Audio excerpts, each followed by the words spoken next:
12 News at 10 with Mark Curtis and Caribe Divine starts now. We begin tonight with a tragic story out of Waddell, where a 3-month-old baby is currently on life support. It comes after Maricopa County Sheriff's deputies say that the infant's father violently abused him. Good evening and thanks so much for joining us. For 12 News at 10, I'm Caribe Divine. I'm Mark Curtis. These are always the toughest stories to report. As that baby boy fights for his life tonight, his father sits behind bars. 12 News journalist Chase Golightly obtained court documents this afternoon. And Chase, those documents say the father admitted to this terrible abuse. Mark Caribe, the documents claim the child's father, 24-year-old Nicholas Perkins, was frustrated with his son crying and says he lost control. Now he's facing charges of child abuse and aggravated assault.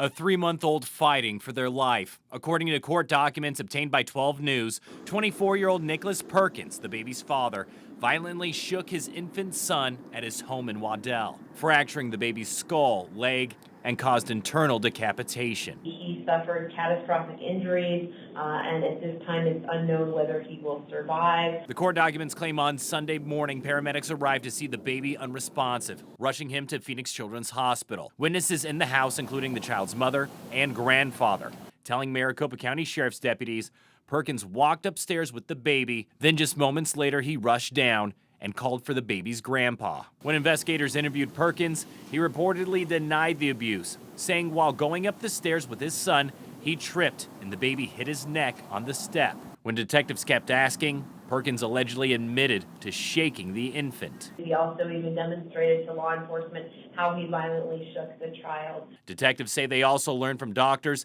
this isn't the only abuse the 3-month-old suffered, finding several other fractures to the baby's rib, leg, and arm that were healing. We believe that he is a danger to the community. The documents claim Perkins told detectives he was frustrated because his son was crying and remembers losing control, blacking out, then forcefully shook the baby. Infant crying can be very stressful, and a moment of loss of control can lead to a tragedy like this. It's a situation Claire Luge, the executive director for Prevent Child Abuse Arizona, has seen in other cases. There are about 300 babies that die every year in the United States from abusive head trauma, which is the new term for what was called shaken baby syndrome. This is an entirely preventable tragedy. Saying parents who feel this stress need to know that it's okay to set their baby down safely in their crib and take a few minutes for themselves to decompress. Too many babies have died from abusive head trauma. No baby has died from crying. You can take a break. That baby will be okay. Perkins was given a $350,000 cash-only bond. We are anticipating more charges may be filed against him if the baby doesn't survive. Live in the newsroom, Chase Golightly, 12 News. All right, Chase. Phoenix police have identified a man who was shot and killed near 27th Avenue and Indian School. Police arrived at an apartment complex in the area about 10:30 last night and found 3 men who had been shot. 39-year-old Willie Harvey was pronounced dead at the scene, while 2 other men were rushed to the hospital in critical condition. Police say the suspects fled the scene, and while no one is in custody at this point, investigators say they're actively following several leads. New details tonight on the Horton Fire that's burning northeast of the valley in the Tonto National Forest. Local officials held a community meeting just a few hours ago saying that they are confident in the progress that ground crews are making in the firefight. The fire is now over 7,000 acres in size and reportedly has been 19% contained. ADOT is also alerting anyone driving near the fire zone to watch out for firefighting equipment and possible smoke in the area. Back here at home, we are bracing for our first winter storm of the year. Meteorologist Lindsay Riley standing by with our weather impact forecast. Linz, let's start up in the high country. What do you think is going to happen over the next couple of days? Well, temperatures are going to cool. That's across the entire state. But for the high country, snow levels coming down as low as 3,500 feet. So we have plenty of cold air to work with. That storm system inching its way closer. You can see some snow showers across central Nevada right now that are moving to the south and east. A good chunk of tomorrow, though, we will see some dry hours. It's going to pick up later in the day tomorrow into tomorrow night. So the blue, that is snowfall. Snow totals will be in the 1 to 3 inch range. There are no winter weather advisories and no winter storm warnings. That is the good news. Most treacherous travel, though, will be early Wednesday morning. That morning drive on Wednesday is going to be a tricky one with slick roadways up in the high country. For the valley, we're looking at some light rain totals, and that is going to be moving in before sunrise on Wednesday morning. So we'll get in most of tomorrow in the Phoenix area completely dry. Temperatures cooling down. We're only going to hit 69 degrees tomorrow in Phoenix and get cooler even for the middle of the week. With quite windy conditions up north, 40 and 45-mile-per-hour gusts for the high country. And then along the Colorado River, that's going to be where we see the windiest conditions out near Lake Havasu. Those gusts tomorrow could approach 60, even 65 miles per hour. Caribe. All right, Lindsay, thank you. And we want to remind you that we'll be tracking this storm every step of the way on our TV streaming channel. It's an app called 12 Plus. You can download it right now before the storm hits. That way you're prepared as it happens. We'll be streaming live weather and radar at the top of every hour starting tomorrow night at 8 p.m. and then all day on Wednesday. Download 12 Plus on your Roku, Fire TV, and Apple TV devices. A fire in West Phoenix is being investigated as a possible arson case. Multiple people have been detained by Phoenix police after a home near Palm Lane and 91st Avenue erupted in flames. Thankfully, no one was hurt, but that home right now is a total loss. 12 News journalist Bianca Bono is in that neighborhood with the latest.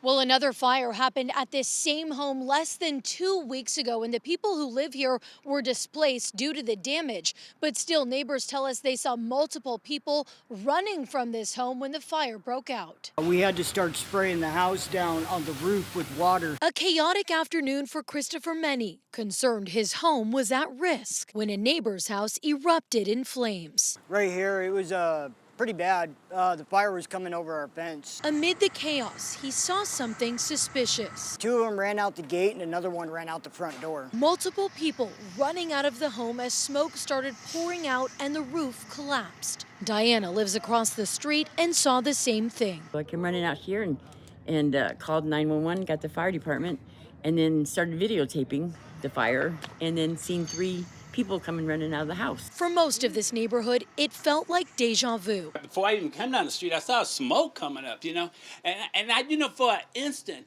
I first thought about this house, and I go, no way, That's because on Christmas Eve, less than 2 weeks ago, this same house caught on fire. I just couldn't believe it. I'm thinking, I don't know. Somebody's got to be doing this here, Neighbors tell 12 News on Christmas Eve they heard arguing before the fire started. The Phoenix Fire Department says the cause of both fires is considered suspicious. That was under investigation as suspicious as well during that time. And that investigation was still that was less than 2 weeks ago. They were still in the process of completing that investigation when today's fire broke out. After Monday's fire, which fire crews had to fight defensively due to the fragile nature of the home, Phoenix police tracked down and detained multiple people who are believed to be involved. The people that I saw running, they did have them in custody. Given that development and the fact that the home is now a total loss, residents hope this is the last time a fire breaks out in their neighborhood. That's all we can hope for. And we have asked officials what the exact cause of this fire was and if the individuals they have detained are believed to be connected to both fires. They say all of that is still under investigation. We're in Phoenix. Bianca Bono, 12 News. All right, Bianca, thanks. New at 10, what happens to the items that people leave behind when they find out that they can't travel with them at airport security? The Arizona Department of Administration is in charge of handling it all, but did you know that you can actually bid on those items at a public auction? Tonight, 12 News journalist William Pitts takes us behind the scenes to show us how it all works. All this stuff was taken or left at a TSA checkpoint. There's a lot of knives, some bats, and a couple of things you wouldn't expect. A little bit of everything and anything. No kidding. Everything here was found at a TSA checkpoint. Rolling pin. Box cutters, whatever tactical pens are, and knives. Lots and lots of knives. One of the odd things that you wouldn't think about is the amount of souvenir bats. Souvenirs from spring training. They're not allowed through TSA either because they're bats. It all comes here to the Arizona Department of Administration's warehouse, where you can buy it. 6 to 12 tubs a month, depending on the time of the year. And then there are the weird things. Power tools, skill saws and drills, blenders. Not one, but two people thought it would be a good idea to bring their blenders on the plane. And snow globes? The reason that those are not allowed in your carry-on is because of the liquid. TSA says these things aren't confiscated. They're abandoned. Given up when people figured out you can't take a hammer through security or hiking poles with metal spikes. But all this is just the weird stuff you can buy. There's a lot more that never makes it here. This would not have been in the warehouse, but a couple of weeks ago we had someone who brought tarantulas on their body. And that was more of a smuggling issue. They were trying to, I believe, sell them. No tarantulas, but you can buy everything else in the warehouse on the Department of Administration's website, which is like government eBay. The money goes to the general fund. The TSA doesn't get any of it. All the TSA stuff, plus whatever Arizona agencies don't need anymore, is up for auction. Bats, multi-tools, thousands of Swiss Army knives. Just know the rules, so your stuff doesn't end up here too. William Pitts, 12 News.